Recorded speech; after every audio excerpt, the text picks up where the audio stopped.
आपल्या सगळ्यांना माहिती आहे की उद्या 11 जुलै 2024 रोजी आपण जागतिक लोकसंख्या दिन साजरा करतो. तर त्या जागतिक लोकसंख्येच्या अनुषंगाने आपण दिनांक 11 जुलै म्हणजे उद्यापासून ते दिनांक 18 जुलै हा जो सप्ताह आहे हा आपण सिंधुदुर्ग जिल्ह्यात म्हणजे पूर्ण महाराष्ट्रात आपण तो जागतिक लोकसंख्या दिन सप्ताह म्हणून तो आपण साजरा करतो. तर ह्याच्यामध्ये यावर्षीचं घोषवाक्य असं आहे की 2 जन्मात अंतर आणि कुटुंब सुदृढ निरंतर ही त्याची यावर्षीची संकल्पना आहे. तर आपण दरवर्षी हा जागतिक लोकसंख्या दिन साजरा करतो आणि या लोकसंख्येच्या दिनाच्या पार्श्वभूमीवर आपण जागतिक लोकसंख्या दिन सप्ताह पण साजरा करतो. तर सिंधुदुर्गामध्ये यावर्षी आपण या उपक्रमाअंतर्गत काय काय महत्त्वाचे उपक्रम राबवणार आहोत त्याबद्दल थोडं माहिती देते आपल्याला. तर मगाशी मी सांगितल्याप्रमाणे ही जी संकल्पना आहे की 2 जन्मात अंतर आणि कुटुंब सुदृढ निरंतर, तर ह्याच्यामध्ये आपण कुटुंब नियोजनाच्या ज्या पद्धती आहेत तर त्या पद्धती त्यांचा आधुनिक ज्या पद्धती आहेत त्यांचा वापर, माता आणि बालकाचे आरोग्य संरक्षण तसेच नियोजित कुटुंब व्यवस्थापन याचा IC म्हणजे थोडक्यात प्रसिद्धी आपण ह्या उपक्रमामार्फत करतो आहोत, ह्याच्यावर आपण भर देतो. तर ह्याच्या पाठीमागं पार्श्वभूमी अशी आहे की ह्याच्यामध्ये आपली जी वाढती लोकसंख्या आहे महाराष्ट्रामध्ये आपण बघतो की वाढती लोकसंख्या आहे. माता बालमृत्यूचं जे वाढतं प्रमाण आहे ते आपल्याला कमी करायचं आहे. त्याच्यानंतर महत्त्वाचं गरोदर माता असतील, स्तनदा माता असतील, ह्यांचं आरोग्य आपल्याला चांगलं ठेवायचं आहे. आणि ह्याच्यामध्ये बालक जो आहे आपला मूल जे आहे त्याचं उत्तम संगोपन आणि त्याला उत्तम शिक्षणाच्या संधी आपल्याला उपलब्ध करून द्यायच्या आहेत. तर ह्या सर्व गोष्टींसाठी पाठीमागं ह्याच्या कोण असेल की ज्याच्यामार्फत आपण ह्या सर्व गोष्टी साध्य करू शकतो, तर ते आहे कुटुंब नियोजन. त्यासाठी आपण कुटुंब नियोजनावर याच्यात भर देतो या प्रोग्रामच्या अंडर. तर ह्याच्यामध्ये आपल्या सर्वांना माहिती आहे की 2 अपत्ये जी आपली आहे, 2 मुलं आहेत, तर त्याच्यामध्ये कमीत कमी 3 वर्षाचं तरी अंतर पाहिजे. तर ह्याच्या पुढची एक गोष्ट आपण सांगतो की जी नवीन लग्न झालेली जोडपी असतात त्यांना आपण काय सांगतो की पहिलं मूल तुम्हाला 1-2 वर्षापर्यंत तुम्ही पहिलं मूल हे करू शकता आणि त्याच्यानंतर पहिलं मूल झाल्यानंतर तुम्ही परत मध्ये 3 वर्षाचं अंतर ठेवून नंतर तुम्ही दुसऱ्या मुलाचा विचार करा. तर ह्याच्यामध्ये सांगण्याचं याचं वैशिष्ट्य असं आहे की जेव्हा ते 2 मुलांमध्ये आपण व्यवस्थित 3 वर्षाचं अंतर ठेवतो त्यावेळी ते माता ही डिलिव्हरीमधून बाहेर आलेली असते, त्यामुळे तिचं पूर्ण शरीर कमकुवत झालेलं असतं आणि बाळ पण एकदम लहान असतं, त्याचं कधीतरी वजन पण कमी असतं. तर ज्यावेळी आपण 3 वर्षाचं अंतर ठेवतो तर त्या डिलिव्हरी होताना तर ते जे आईचं जे विकनेस असतात ते तिच्यामध्ये हिमोग्लोबिन कमी झालेलं असतं, तिचं वजन थोडंसं वजनावर फरक पडलेला असतो, बाळाचं वजन कमी असतं. तर ह्या सगळ्या गोष्टी त्या मधल्या 3 वर्षात अचीव होतात. मुलाचं वजन चांगलं वाढतं, मातेचं हिमोग्लोबिन वाढतं, तिची शारीरिक स्थिती पूर्ण सुधारते, तसेच शारीरिक बरोबर मानसिक पण तिचं थोडंसं कमकुवतपणा आपल्याला दिसून येतो. तर पूर्ण शारीरिक आणि मानसिक तिला पूर्ण व्यवस्थित करण्यासाठी हा जो 3 वर्षाचा कालावधी तो आपल्याला पुरेसा पडतो. म्हणून सर्व मातांचं जे म्हणजे ANC चेकअप जे आपण म्हणतो त्याचवेळी आपण सांगतो की डिलिव्हरी झाल्यानंतर जेवढ्या कुटुंब नियोजनाच्या ज्या पद्धती आहेत त्या तुम्ही वापरा. आता त्यामध्ये डिलिव्हरी झाल्या लगेच आपण काय म्हणतो की 24 तासाच्या आत तुम्ही तांबी बसू शकता, 1.5 महिन्याच्या अंतराने पण बसू शकता, गर्भनिरोधक गोळ्या आहेत, कंडोम्स आहेत. या विविध कुटुंब नियोजनाच्या पद्धतींचं आपण तिला त्याचं शिक्षण देतो. आपल्या ज्या आरोग्य सेविका असतील, आपल्या ज्या आशा असतील, तर ज्यावेळी आपण ANC कमीत कमी आपण काय म्हणतो की ANC चेकअप जे म्हणतो म्हणजे अँटीनेटल केअर म्हणजे प्रसूती व्हायच्या आधी जे 9 महिने आपण चेकअप करतो आशांमार्फत, ANM मार्फत, त्यावेळी प्रत्येक वेळी आपण तिला त्या कुटुंब नियोजनाच्या ज्या पद्धती आहेत त्याबद्दल सांगतो. आरोग्य तिचं स्वतःचं, तिच्या मुलाचं आरोग्य कसं सांभाळायचं या सर्व गोष्टींचं समुपदेशन आपण त्या 9 महिन्यात तिचं करतो. म्हणजे कसं की कुटुंब नियोजन पद्धती का महत्त्वाची आहे. आता आपल्या सिंधुदुर्गात बघायला गेलं तर आपल्याकडे बऱ्यापैकी 1 किंवा 2 मूल ह्याच्यापर्यंतच आपण सीमित राहतो आणि आपली लोकसंख्या पण आपल्याला माहिती आहे सिंधुदुर्गची किती आहे आणि ग्रोथ रेट पण आपला कमी आहे. म्हणजे सिंधुदुर्गात तेवढा आपला प्रॉब्लेम नाही. पण हे स्टेटस जे आहे हे कायम असंच राहायला पाहिजे. यासाठी आपण कुटुंब नियोजन पद्धत असेल किंवा समुपदेशन असेल तर ह्या गोष्टींवर आपण ह्याच्यामध्ये भर देतो.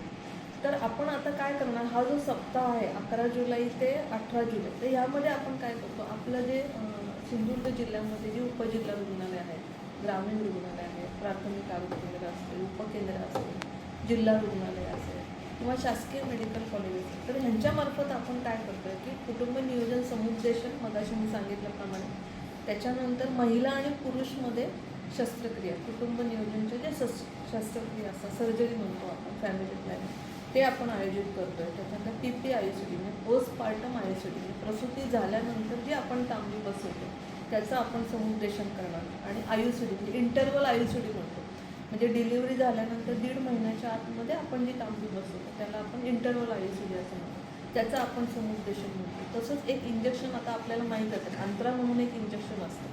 म्हणजे या सर्व गोष्टी जरी नाही आपण वापर केला, पण एक दर 3 महिन्याने आपण अंतरा इंजेक्शन जरी वापरलं तरी ते गर्भनिरोधक म्हणून आपण त्या पद्धतीचा आपण चांगला वापर करू शकतो.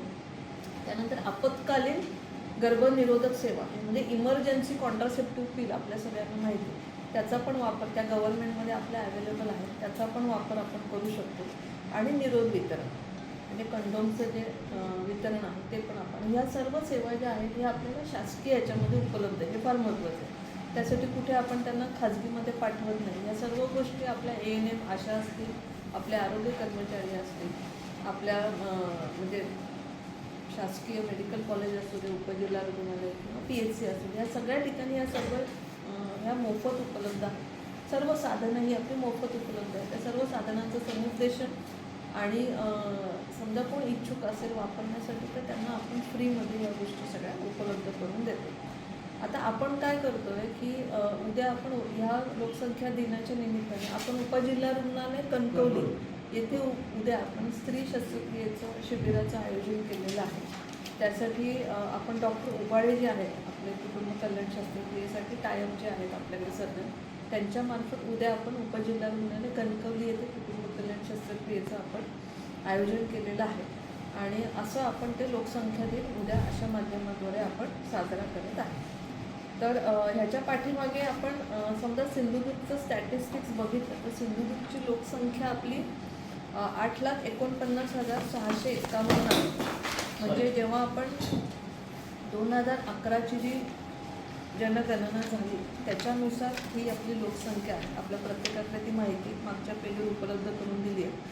आणि इथे बघायला गेलं तर आपल्याला ग्रोथ रेट आपला आहे ना बऱ्यापैकी कमी आहे. इथे मी तुम्हाला म्हणजे महत्त्वाचं मला हेच सांगायचं की ग्रोथ रेट आपला महाराष्ट्रामध्ये ग्रोथ रेट तुम्ही बघितला आणि आपला सिंधुदुर्गचा ग्रोथ रेट बघितला तर बऱ्यापैकी त्याच्यामध्ये डिफरन्स आहे. म्हणजे निगेटिव्हमध्येच जातो आहे आपण सिंधुदुर्ग. तर ह्याच्यामध्ये महत्त्वाचं सांगायचं असं आहे की असं जरी असलं तरी पण आपण साक्षरतेचं जे प्रमाण आहे ते आपलं 85% जवळजवळ आपलं साक्षरतेचं प्रमाण आहे. म्हणजे महाराष्ट्रामध्ये साक्षरतेचं प्रमाण 82% आहे, तर सिंधुदुर्गामध्ये 85% साक्षरतेचं प्रमाण आहे. म्हणजे जेव्हा आपण स्टेटशी कम्पेअर करतो त्यावेळी बरेचसे इंडिकेटर आपले स्टेटपेक्षा पण सिंधुदुर्गामध्ये जास्त आहे. तसेच सेक्स रेशो जो आपण म्हणतो म्हणजे प्रत्येक 1000 मुलामागे मुलींचं प्रमाण किती आहे हे ज्यावेळी आपण बघतो त्यावेळी आपल्या सिंधुदुर्गामध्ये 1036 हे आपलं सेक्स रेशोचं प्रमाण आहे.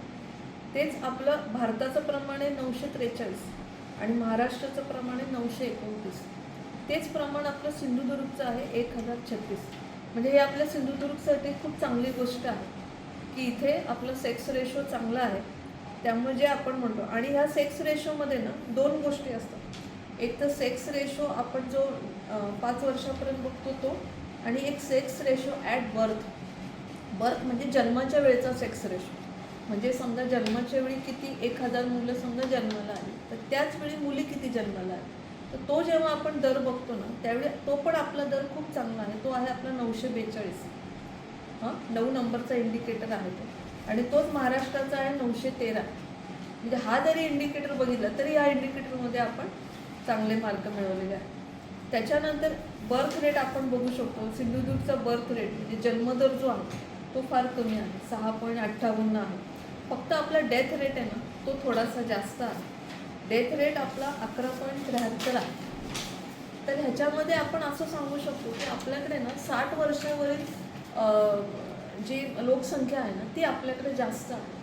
आपल्याकडे NCDचं प्रमाण जास्त आहे. नॉन कम्युनिकेबल डिसीज जे आपण म्हणतो, डायबिटीस म्हणू शकतो, हायपरटेन्शन आहे, थायरॉइड डिसीज आहे, मेंटल डिसीजेस, ह्याचं प्रमाण आपल्याकडं थोडं जास्त आहे. त्यामुळे हे जे डेथ रेट आपण म्हणतो त्यामुळे जिडियाट्रिक एज ग्रुप जो असतो म्हणजे 60 वर्षाच्या वरती, 70 वर्षाच्या वरती, ही लोकसंख्या आपल्या सिंधुदुर्गात थोडीशी जास्त असल्यामुळे ते एक कारण आपण ह्याच्यामध्ये देऊ शकतो की थोडासा डेथ रेट आपल्यामध्ये जास्त आहे. त्याच्यात खाली बघायला गेलं ना तर ते आपण अर्भक मृत्यू दर म्हणा, माता मृत्यू. आता माता मृत्यू बघा आपल्याकडे 0 आहे, तुम्ही बघितलं तर 15 नंबरचं इंडिकेटर आहे बघा तो तुमच्याकडे. आणि महाराष्ट्राचा किती आहे? 36 आहे माता मृत्यू दर.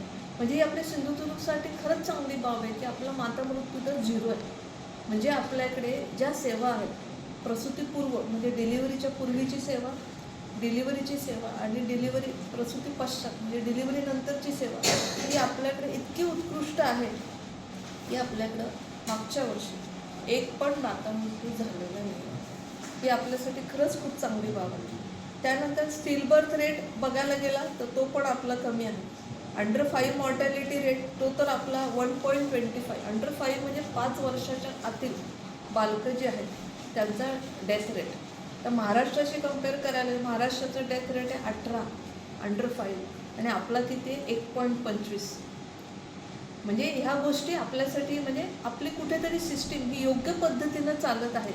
आरोग्याची सिस्टीम हे सांगण्याच्या म्हणजे हे स्टॅटिस्टिक्स सांगण्याच्या पाठीमागं मला एकच सांगायचं आहे की हे सगळे जेव्हा आपण हा जो आपली हेल्थ सिस्टीम आहे हे कशावर आपण त्याचं गुणांकन करतो, कशावर आपण त्याची क्वालिटी ठरवतो, तर ह्या इंडिकेटरवर ठरवतो. हे जे स्टॅटिस्टिक्सचे इंडिकेटर आहेत ना हे फार महत्त्वाचे आहेत आपल्यासाठी. आणि चाइल्ड मॉर्टॅलिटी रेटसुद्धा जो महाराष्ट्राचा 4.9 आहे तो आपला आहे 1.53. म्हणजे फक्त डेथ रेट आपण बघितला सिंधुदुर्गचा क्रूड डेथ रेट तो सुद्धा म्हणजे जनरल डेथ रेट बघितला तर तो फक्त स्टेटच्या दृष्टीनं म्हणजे कम्पेअर केलं तर थोडासा जास्त आहे. कारण त्याचं कारण पण मगाशी मी तुम्हाला सांगितलं की 60 वर्षावरची 70 वर्षावरची लोकसंख्या आपल्याकडे आयुर्मान जास्त आहे. लाईफ एक्सपेक्टन्सी म्हणतो ती आपल्याकडे जास्त आहे. म्हणजे लोक आपल्याकडे जास्त वर्ष 80 वर्ष 90 वर्ष, आता 90च्या पुढचं मी सांगू शकत नाही पण 80-90पर्यंत बऱ्यापैकी लोक आपली जी म्हणजे स्त्री असेल पुरुष असेल बऱ्यापैकी फिट असतात. थोडेफार आजार असू शकतात, डायबिटीस असेल, हायपरटेन्शन, पण मेजर असं त्यांना कुठलं मॉर्बिडिटी म्हणजे ज्याला आपण आजार पण म्हणतो असं काही आपल्या सिंधुदुर्गात आढळत नाही. तर हे स्टॅटिस्टिक्स बघायला गेलं तर लोकसंख्येच्या दृष्टिकोनातून हे स्टॅटिस्टिक्स थोडे आपले चांगले आहेत. आणि त्या स्टॅटिस्टिक्स हे आपले म्हणजे असं नाही झाले की आधी खराब होते आता चांगले झाले असं नाही. गेले 10 वर्ष झाले हेच आपले स्टॅटिस्टिक्स कायम आहेत. कुठेही त्याच्यामध्ये थोडंसं आजारांमध्ये नॉन कम्युनिकेबल म्हणजे असंसर्गजन्य जे रोग म्हणतो, डायबिटीस असू दे, ह्याच्यात थोडीशी वाढ झाली. पण कॅन्सर म्हणा किंवा बाकीचे जे असे खूप सिरियस जे आहेत ते आपल्या सिंधुदुर्गात कुठेच तसे आढळून येत नाही. आणि जेवढं काय आहे आता KFD कधी आपल्याला माहिती आहे KFDचं कधी येतं, लेप्टोस्पायरोसिस कधी येतो किंवा हे जे मान्सूनमध्ये येणारे जे आजार आहेत हे जरी आजार आले तरी पण ते सीमित आहेत. असं अनकंट्रोल्ड आहे किंवा हाताच्या बाहेर कुठली कंडिशन आपली गेली आहे किंवा असं काही कुठे सिंधुदुर्गामध्ये नाही. त्यामुळे जेवढे आपले आजार उत्पत्ती आहे त्याच्यावर सगळ्यांवर आपण 100% उपचार करतो, सगळ्यांना त्याच्यातून बाहेर काढतो. थोडेसे ही जे आपत्कालीन म्हणजे आता आपण मान्सून सीझन म्हणतो जूनपासून ते ऑक्टोबरपर्यंत ही आपत्कालीन जो कालावधी आहे त्यामध्ये आपण याची विशेष काळजी घेतो. जे डॉक्सिसायक्लिनचं त्यात पुढे पण विषय घेतो, डॉक्सिसायक्लिनचं वाटप करतो, गृहभेटी आपल्या वाढवतो, तापाचं सर्वेक्षण करतो, विविध शिबिरं आयोजित करतो. एखादा ताप रुग्ण आपल्याला आढळला तर त्या गावचा पूर्ण सर्वे करतो. म्हणजे सर्कल त्या 5 किलोमीटर सर्कलमध्ये जेवढी लोकसंख्या असेल त्या सगळ्यांचा आपण फिवरचा सर्वे करतो. ज्याला आवश्यक आहे त्यांना आपण टेस्टिंग करतो, फिवरचे म्हणजे ब्लड सॅम्पल घेतो. अशा सगळ्या गोष्टी ज्या आपल्याला असं वाटते की हे फिवरचं रूपांतर डेंग्यूमध्ये होऊ शकते, लेप्टोमध्ये होऊ शकते किंवा हा पेशंट सिरियस होऊ शकतो, मग आपल्याला काय काय स्टेप्स घ्यायला पाहिजे या सगळ्या गोष्टी थोड्याशा आपण आधीच हे सगळं नियोजन करून तो पेशंट कुठे पुढे त्याला सफर होता कामा नये या सगळ्या गोष्टींची काळजी आपण या आपत्कालीन कालावधीमध्ये घेतो. तर लोकसंख्येच्या दृष्टिकोनातून या सगळ्या गोष्टी आपल्याला सांगायच्या होत्या. त्याच्यानंतर पुढचा विषय आहे की सध्या मान्सून चालू आहे, आपल्या सगळ्यांना माहिती आहे.